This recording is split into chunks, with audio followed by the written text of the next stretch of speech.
গণপতি সমস্ত গণের যিনি পতি বা যিনি অর্থাৎ ঈশ্বর, তিনিই হলেন গণেশ বা গণপতি। কিন্তু এই গণপতি বেদ অনুযায়ী কে? তার কি বেদে কোনো অস্তিত্ব আছে? আসুন আজকের বেদ থেকেই সেটা দেখব। ঋগ্বেদের দশম মণ্ডলের 112 নম্বর সূক্তে 9 নম্বর মন্ত্রে বলা হচ্ছে, আমি এখানে সংস্কৃতি মন্ত্রটা পড়ছি না, আমি ভাবার্থ অনুযায়ী অনুবাদ করার চেষ্টা করছি। গণপতে মানে হে গণপতি পরমেশ্বর, গণেশু মানে সমস্ত গণের মাঝে, নিসুসিদ মানে আপনি সদা পরিব্যাপ্ত হয়ে থাকুন। অর্থাৎ এখানে বলল, হে গণপতি পরমেশ্বর, আপনি সমস্ত গণের মধ্যে সদা পরিব্যাপ্ত হয়ে থাকুন।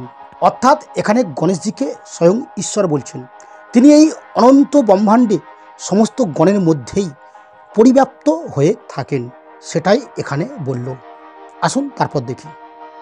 কবি নাম সমস্ত জ্ঞানীদের মধ্যে তাম আপনাকে বিপ্রতমম মানে সর্বোৎকৃষ্ট জ্ঞানী আহু বলে অভিহিত করা হয়। অর্থাৎ এখানে বলছে আপনাকে সমস্ত জ্ঞানীদের মধ্যে সর্বোৎকৃষ্ট জ্ঞানী বলে ধরা হয়। অর্থাৎ ঈশ্বরের যে সর্বোৎকৃষ্ট যে জ্ঞানীর যে একটা গুণ, সেই গুণবাচক নামই হলো গণপতি। আসুন তারপর দেখি।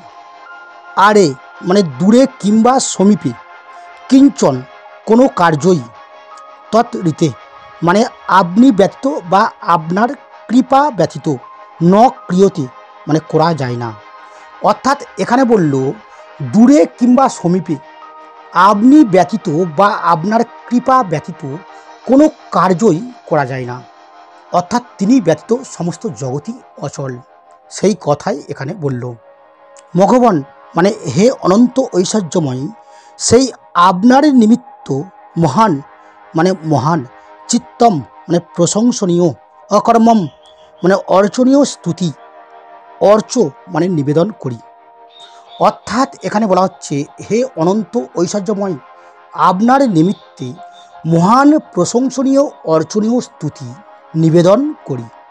অর্থাৎ সমস্ত মন্ত্রের স্তুতিগুলো সেই পরম ঈশ্বর গণপতির উদ্দেশ্যেই নিবেদন করা হচ্ছে, সেই কথাই এখানে বলা হলো। তাহলে ঋগ্বেদ অনুযায়ী ঈশ্বরের এক গুণবাচক শ্রেষ্ঠ নাম হলো গণপতি বা গণেশ। এই মহাজগতের জড় চেতনার যত গণ বা সমষ্টি আছে, পরম আত্মাই সেই সকল গণের এক ও অদ্বিতীয় অধিপতি, তাই তিনি গণপতি বা গণেশ।